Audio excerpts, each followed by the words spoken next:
Hello students, तो आज की इस वीडियो में आज मैं कक्षा 12वीं वाले विद्यार्थियों को प्रश्नावली 4.2 के प्रश्नों को बताने वाला हूं। तो चलो देख लेते हैं प्रश्नावली 4.2 में कौन-कौन से प्रश्न दिए हुए हैं। इनमें से पहला प्रश्न को पहले हल करेंगे। तो देखो पहला प्रश्न क्या है 4.2 का, निम्नलिखित सारणिकों के अवयवों के उप सारणिक एवं सहखंड लिखिए। ठीक है, इसके अंदर देखो 3 प्रश्न दिए हुए हैं। अब इन तीनों प्रश्नों को हल करेंगे। तो सबसे पहले पहला प्रश्न को हल करते हैं। तो पहला प्रश्न को यहाँ पे मैं लिख लेता हूँ।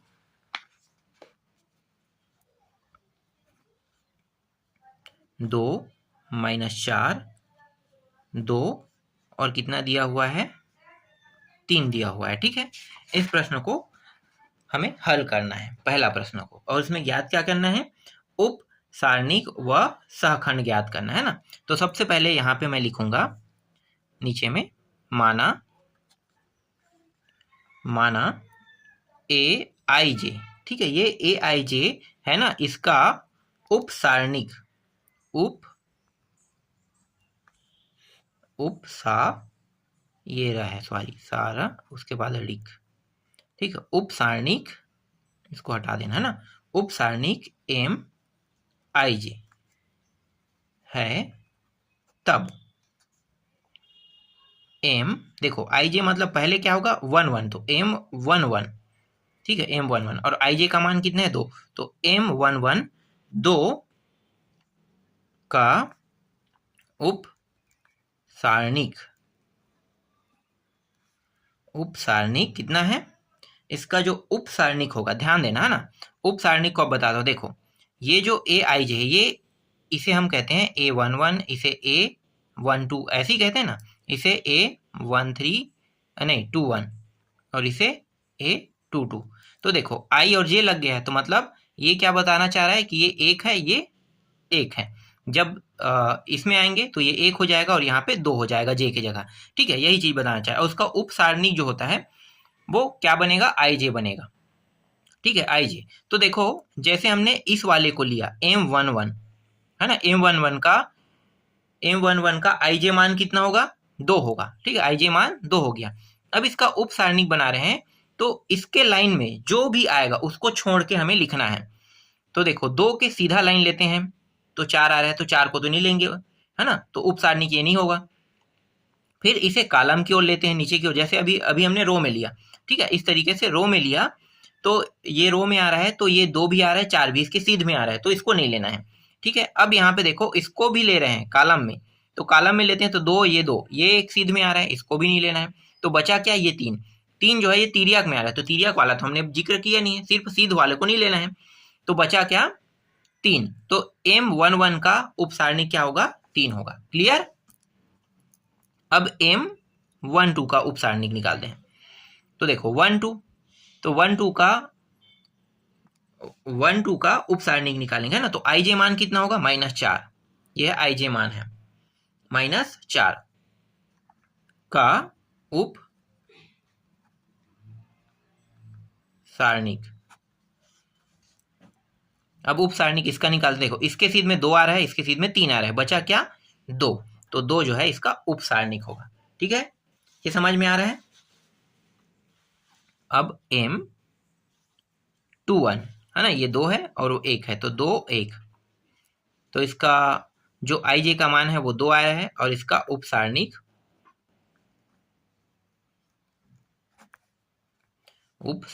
यार लिखते नहीं बन रहा है, इसको थोड़ा और पीछे ले आते हैं, हाथ हवा में जा रहा है। ठीक है, ऐसे कर लेते हैं।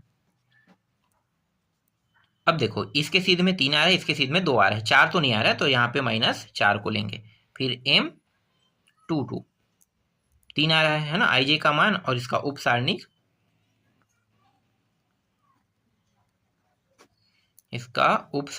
तो देखो इसके लाइन में ये आ रहा है, ये आ रहा है, लेकिन 2 नहीं आ रहा है, तो 2 यहाँ पे क्या हो जाएगा, उप सारणिक मान होगा। ठीक है, इस तरीके से उप सारणिक मान निकालिए। अब सहखंड निकालते हैं। अब यहाँ पे सहखंड, तो अब ए आई जे का सहखंड ए आई जे है इसलिए, ठीक है, सहखंड ए आई जे है इसलिए ए 1 1, ठीक है। जैसे ए देखो, जैसे ए आई जे में एम आई जे हुआ था, वैसे ही आई जे की जगह में क्या हो जाएगा, 1 2 तो हम वैसे ही रखते जाएंगे, तो ए 1 1 आ गया। अब ए 1 1 का मान कैसे निकालेंगे, जो उप सारणी था इसका भी इस्तेमाल करेंगे। तो देखो 1 1 मतलब माइनस 1 के ऊपर एक और एक, तो 1 प्लस 1 ऐसे लिखेंगे, ठीक है, 1 प्लस 1। फिर ये जो एम 1 1 है इसको भी लिखो, एम 1 1 कितना होगा भाई, तो देखो ये घात क्या है, 2 है, मतलब ये प्लस में आएगा, है ना। तो प्लस 1 आ गया, गुणित एम 1 1 का मान कितना है, 3, तो यहाँ पे आ गया 3 आ गया। अब ए नहीं, ए 1 2 का पहले निकालते हैं, ठीक है। ए 1 2 बराबर माइनस 1, देखो 1 2 1 प्लस 2 हो जाएगा, ठीक है, 1 एम 1 2, तो ये हो जाएगा। देखो ये क्या है, घात जो है विषम में, मतलब माइनस में आएगा, ठीक है, माइनस में लिखेंगे, माइनस 1। एम 1 2 का मान कितना है, 4 है, 4 नहीं, यहाँ पे कितना है, उपसारणिक 2 है, तो ये माइनस 2 में आ गया। फिर 2 1, फिर माइनस 1, यहाँ पे 2 प्लस 1, ठीक है, ये वाला जो मान है इसको यहाँ पे ऊपर में लिखते हैं। फिर एम 2 1, तो यहाँ भी क्या है, 3 घात हो रहा है ना, तो माइनस 1 गुणित एम 2 1 का मान कितना है, माइनस 4, माइनस माइनस प्लस हो जाएगा। फिर एम 2 2, तो माइनस 1 का घात 2 प्लस 2, एम 2 2, तो ये घात सम में है, मतलब ये प्लस में आ जाएगा, और उपसारणिक मान 2, तो ये 2, ठीक है। तो देखो सखंड कितना प्राप्त हो, 3 माइनस 2 4 और 2 हमें प्राप्त हुआ, यही क्या है, आपके प्रश्न का उत्तर है, ठीक है। ये वाला भी हमने बना दिया, ये वाला भी बना दिया, मतलब दोनों यहाँ पे बना दिया, ठीक है। पहला प्रश्न समझ में आया, नहीं आया तो चलो एक और प्रश्न देख लेते हैं, उसके बाद और अच्छे समझ में आ जाएगा, ठीक है। दूसरा देखते हैं, ए सी बी डी, ठीक है, ये हो गया।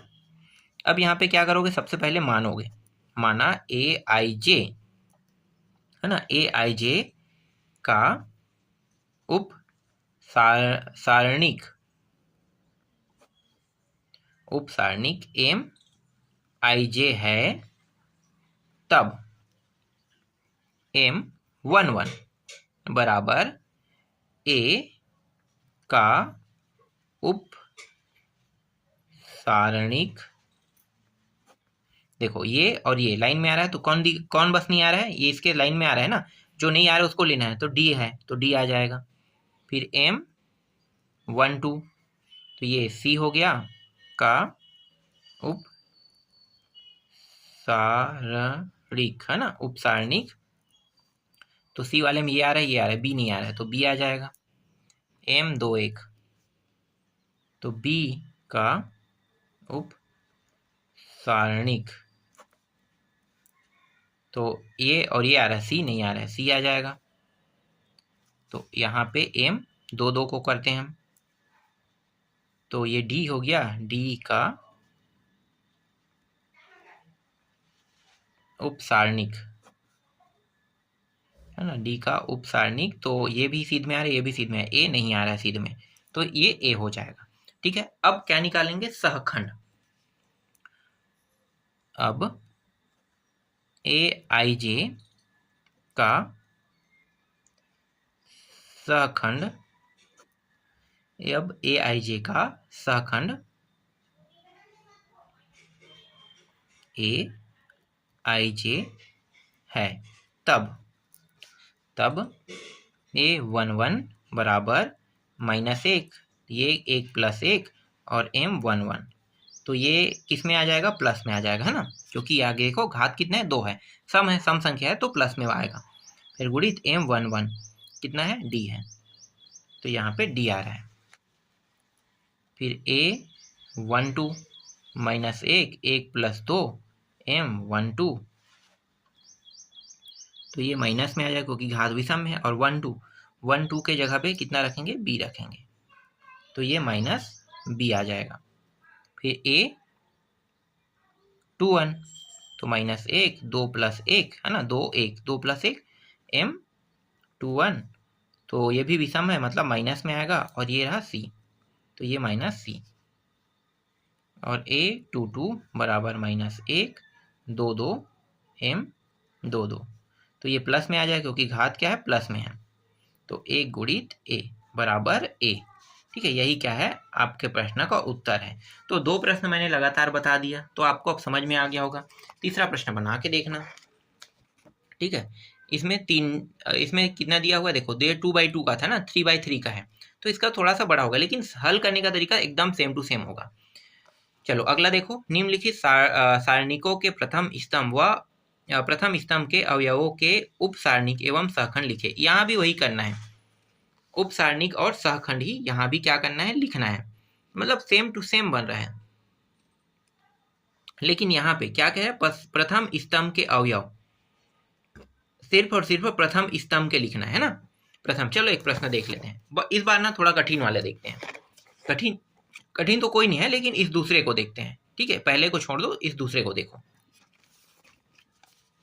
तो दूसरा 0 2 6 1 5 0 3 7 1। ठीक है, सेम वही करेंगे, माना यहाँ पे भी लिखेंगे, माना IJ का उप सारणिक MIJ है तब। ठीक है, और प्रथम स्तंभ कह रहे हैं ना, तो प्रथम स्तंभ क्या है, यही है ना, R1 जिसे हम कहते हैं प्रथम स्तंभ। तो बस इसी का करना है, सबका करने की जरूरत नहीं है। तो देखो इसका जब करेंगे तो इसका कैसे करेंगे, तो देखो यहाँ पे लिखेंगे M11। ठीक है, M1। अब देखो इसके सीधे में ये आ रहा है, तो इनमें से कोई भी नंबर को नहीं लेंगे, यहाँ के भी कोई भी नंबर नहीं लेंगे, बस बचा क्या, ये दोनों। तो 5 0 7 1 ये बचा है, इसी को हल करेंगे। तो देखो 5 एकम 5 और ये 7, मतलब -7 गुणित 0 0 हो जाएगा। ठीक है, तो कितना आ रहा है, 5 आ रहा है। अब M12 का करेंगे। ठीक है, M12। तो देखो इसके सीध में ये दोनों आ रहा है, 2 के सीध में इधर भी जाएगा तो 0 लेगा, इधर जाएगा तो 6 को, और नीचे की ओर आएगा तो इन दोनों को ले रहा है। तो बचा क्या, 1 3 0 1 1 3 0 1, इसको लिखते हैं। तो 1 एकम 1, फिर ये 0 हो जाएगा, मतलब यहाँ पे 1 आ रहा है। और फिर M 1 3। तो देखो ये 6 इधर जाएगा तो इसको पूरा ले रहा है, इसको भी ले रहा है।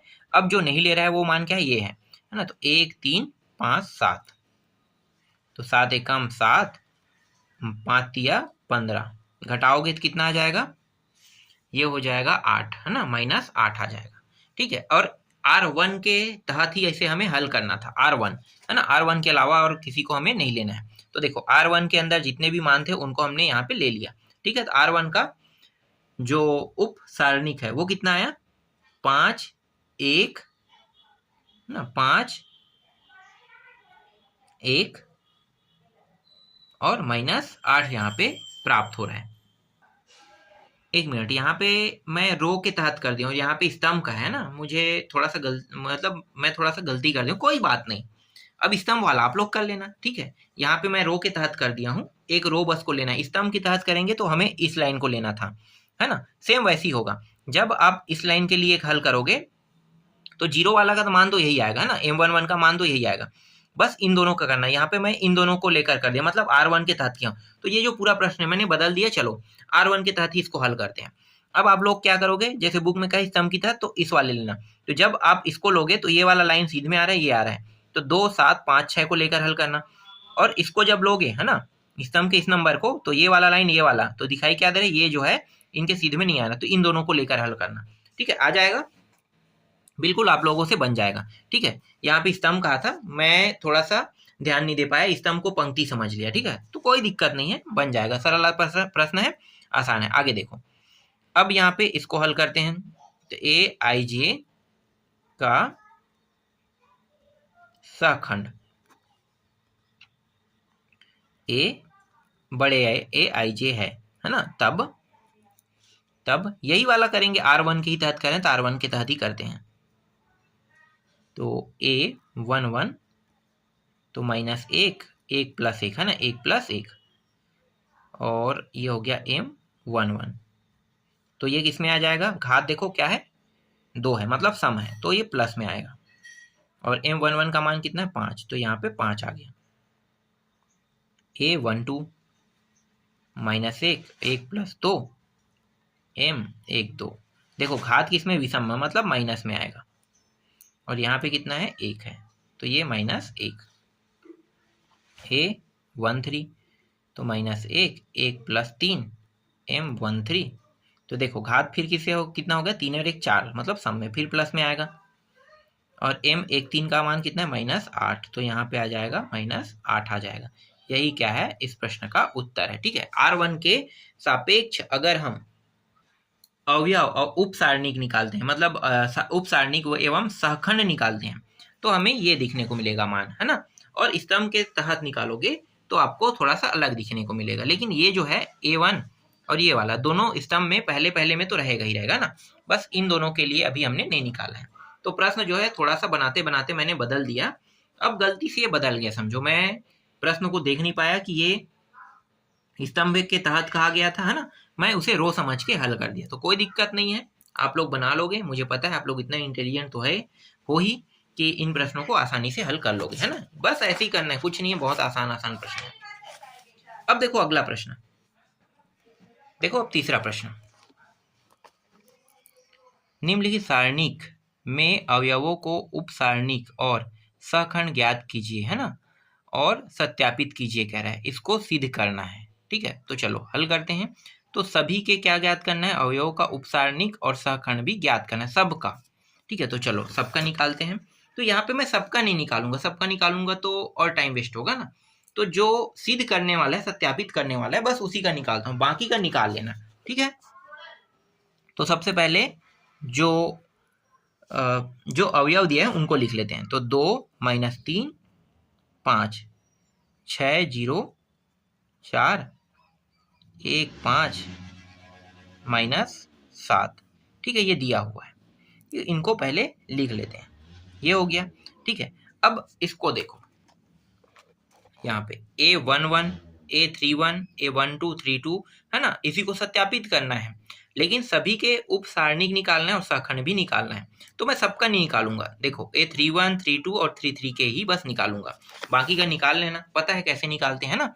तो चलो पहले A12 का लिख लेते हैं। A12 का मान कितना होगा, A12 का मान देखो, ये 12 है, नहीं सॉरी 11 है, 2।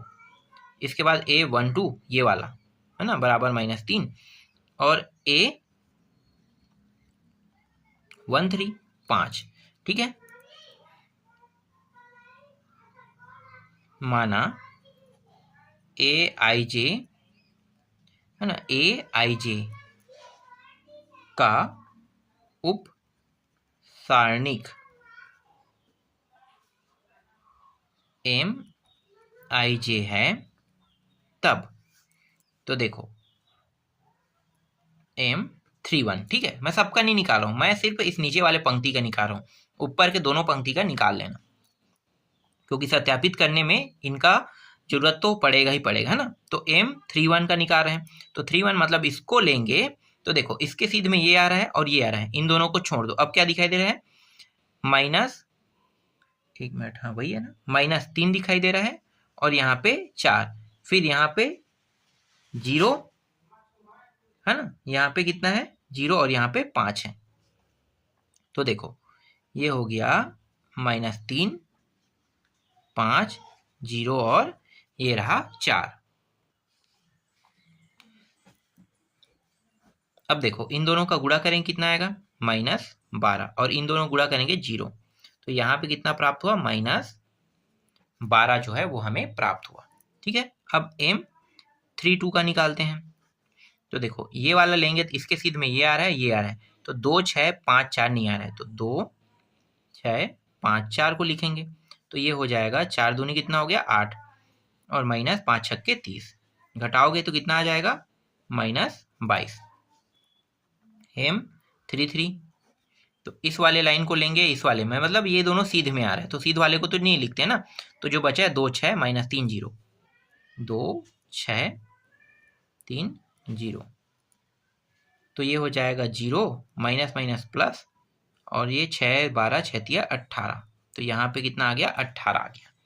ठीक है, अब यहाँ पे क्या करेंगे, अब आई जे का सहखंड ए आई जे है ना, तब A11 निकालेंगे। A11 नहीं 31, ठीक है, क्योंकि 31 जब तक के M31 नहीं निकलेगा तब तक के A31 नहीं आएगा, है ना। तो A31 निकालते हैं, तो A31 तो ये -1, 3 + 1, 3 और 1, 3 + 1, फिर M31, तो ये देखो कितना होगा, 3 1 4, मतलब ये प्लस में आएगा, और 3 1 का मान कितना है -12, तो यहाँ पे -12 आ जाएगा।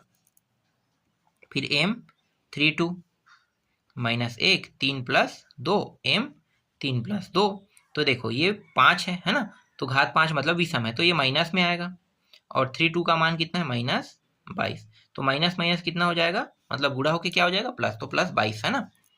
फिर 1 3 3, तो ये हो गया -1, 3 + 3, M3 3, तो ये भी 6 हो रहा है, 6 हो रहा है मतलब सम, तो प्लस में आएगा, और 3 3 का मान कितना है 18, तो ये रहा 18, तो ये आ गया 18, ठीक है, ये मान निकल गया। अब क्या करेंगे, सीधी करेंगे, तो लेफ्ट हैंड साइड को लेकर चलते हैं, तो left hand side A11 A31 plus A12 और A32, फिर A13 A33, ठीक है, लेफ्ट हैंड साइड को लेकर चलेंगे, जीरो सिद्ध करके देखते हैं, सिद्ध होगा तो मतलब ये सत्यापित हो जाएगा। A12 का मान कितना है 2 है, 2 × 31 का मान कितना है -12, फिर A22 का मान है -3, -3 गुणित, और इसका मान कितना है 22,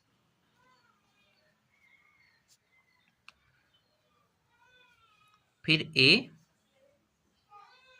A13 का मान देखो, यहाँ पे A13 का मान 5 है, तो 5 रखेंगे, और गुणित 18, आगे हल करते हैं, तो देखो 12 दूनी 24, मतलब -24 हो जाएगा, ये भी प्लस माइनस माइनस हो जाएगा, ये हो जाएगा 3 दूनी 6, 3 दूनी 6, है ना, तो 22 दूनी 44 दिया 66, तो 66 आ जाएगा 3 बार गुणा करने पर।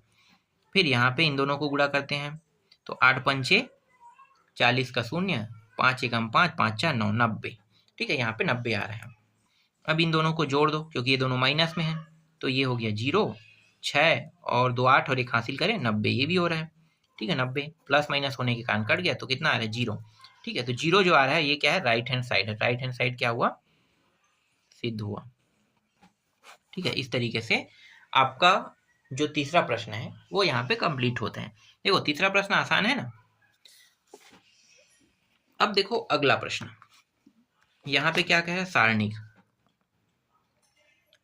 ये पूरा दिया हुआ है, ठीक है, ये पूरा सारणी दिया हुआ है, इसमें अवयव 3 के लिए हल करना है, तो अवयव 3 के लिए हल करोगे तो अवयव 3 कहाँ पे, यहाँ पे है, ठीक, इसके लिए हल करोगे तो ये सिद्ध और ये सिद्ध छोड़ दो, तो कितना आ रहा है, देखो ये दोनों 0 और ये कितना आ रहा है माइनस में प्लस, तो कितना आ रहा है 2, है ना, तो 2 यहाँ पे आ रहा है -2। अब इसी का क्या निकालेंगे, अभी तो हमने ऐसे ही मतलब सिंपल बता रहा हूँ ना, बहुत सरल है, बहुत आसान है, तो ज़्यादा समझाने की जरूरत नहीं है। तो अभी जो निकला है वो क्या है, उपसारणिक है, तो -2 उपसारणिक आ रहा है। अब क्या निकालने वाले हैं, सहखंड, तो सहखंड कैसे निकालोगे, तो देखो ये कौन सा है, ये है 3 2, है ना, तो 5वां 3 2 वाला है, तो 3 2 है, एक मिनट यहाँ पे छोटा सा बता देता हूँ, चलो यहीं पे बता देता हूँ, है ना, यहाँ पे 3 के लिए कर रहे थे ना, देखो M और कौन से लाइन में है 3 2 है, 3 2 वाला है, तो 3 2 वाला है, तो इसका जो डिब्बा बनेगा, देखो छोटा सा प्रश्न, मैं ज़्यादा लंबा चौड़ा इसको हल नहीं करूँगा, इसके लिए कर रहे हैं, तो देखो ये 3 1 है, 3 2 है ना, 3 2 है, तो M3 2 हो जाएगा। अब देखो ये इसके सीध में ये आ रहा है, तो 0 और -1 -2 और -2 और ये +2 नहीं आ रहा है ना, तो इन्हीं दोनों को लिखेंगे, तो ये हो जाएगा 0 -1 -2 2, ठीक है, आगे हल करो तो देखो ये 0 हो गया, और ये माइनस माइनस प्लस हो जाएगा, और पहले से सूत्र में माइनस रहता है, तो माइनस फिर 2, इस तरीके से ये -2 हो गया। अब A3 2 करो, तो देखो -1 3 + 2 और M3 2, तो कितना हो जाएगा, ये माइनस हो जाएगा, है ना, ये विषम संख्या मतलब माइनस, और यहाँ पे पहले से माइनस में है, तो दोनों को हल करेंगे कितना होगा, ये आ जाएगा प्लस में। अब प्रश्न क्या कह रहा है, इसके अनुपात निकालना है ना, अनुपात निकालना है। तो अनुपात उप सारणिक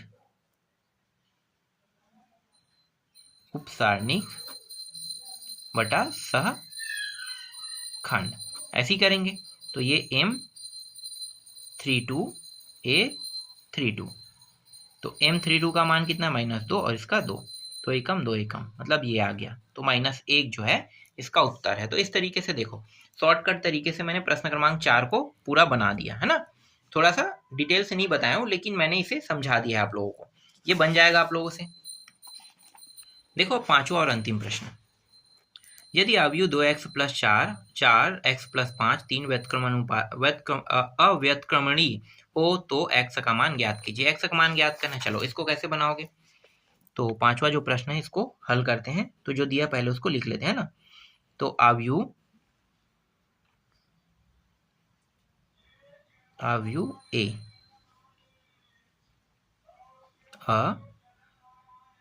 अव्युत्क्रमणीय होगा यदि a बराबर 0 होगा, है ना। अब उस अवयव को लिख लेते हैं। तो 2x + 4 और यहाँ भी 4, x + 5 और ये रहा 3। ठीक है, अब इसको हल करते हैं, इसके बराबर 0 रखेंगे, क्योंकि यहाँ पे क्या कह रहे हैं, 0 रखने के लिए कह रहे हैं। तो इस तरीके से, ठीक है। यहाँ पे M1 M2 वाला निकालना है ना, कुछ निकालने की जरूरत नहीं है। यहाँ पे वैसा निकालने के लिए नहीं कहा है, सिर्फ अव्यत्क्रमणीय हमें हल करना है। तो देखो इन दोनों को तिरिया गुणा कर दो, 3 दूनी कितना हो गया 6, 6x और 4 के साथ भी गुणा होगा तो ये 12। फिर यहाँ पे माइनस, ठीक है, माइनस और ये 4 पहले लिखो, 4 इस तरीके से 4 का गुणा इसके साथ होगा तो ये x + 5 है, फिर बराबर 0। 6x + 12 माइनस और 4 का गुणा, तो ये अंदर के मान दोनों किसमें प्लस में, मतलब माइनस में हो जाएगा। तो ये 4x और -20 बराबर 0। तो देखो ये दोनों को क्या करेंगे, घटा देंगे तो 2x आएगा, और इन दोनों को भी घटा देंगे तो माइनस कितना आएगा, माइनस यहाँ पे 8 आ रहा है, बराबर 0। इस 8 को उस पर भेज दो, तो 8 को जब मैं उस पर भेजूंगा तो यहाँ पे बचेगा 2x और 8 उस साइड जाके क्या हो जाएगा, प्लस हो जाएगा। x को यहीं पे रहते हैं, 8 को फिर उस पार भेज देते हैं, x को यहीं पे रहते हैं और 8 जिस साइड में उसी साइड में 2 को भेज देते हैं। लेकिन 2 इस बार किस में, गुणा के रूप में, तो गुणा के रूप में है तो ये क्या करेगा, 8 को भाग करेगा, 2 एकम 2 चौके, तो 4 यहाँ पे आ रहा है। ठीक है, और यही पांचवें प्रश्न का उत्तर है। तो इस तरीके से x के मान को निकालना था, और x का मान कितना आया है, यहाँ पे 4 आया है। तो इस तरीके से प्रश्नावली 4.2 के अंदर जितने भी प्रश्न थे उन सभी प्रश्नों को मैंने आपको बता दिया। इसके बाद प्रश्नावली 4.3 को आप लोगों को अगले वीडियो में बताऊंगा।